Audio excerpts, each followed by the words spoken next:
તો વાત કરીએ ચૂડાની, તો ચૂડા ખાતે પ્રાકૃતિક ખેતી અંતર્ગત સેમિનારનું આયોજન કરવામાં આવ્યું, જ્યાં ખેતી વિસ્તરણ અધિકારીઓનો વિદાય સમારંભ પણ યોજાયો।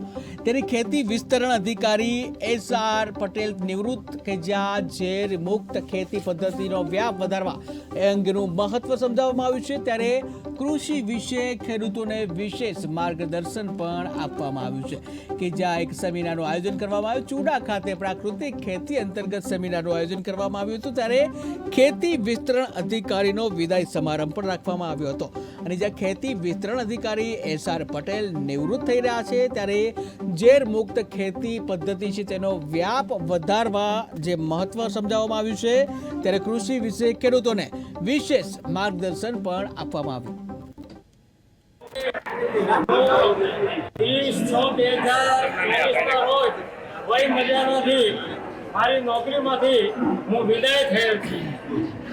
મારી નોકરીની દાખલ તારીખ 12/3/1990 રોજ હું સુરેન્દ્રનગર જિલ્લાના લીંબડી તાલુકા સિયાણી સેજાની અંદર મારી નોકરીની શરૂઆત કરી હતી।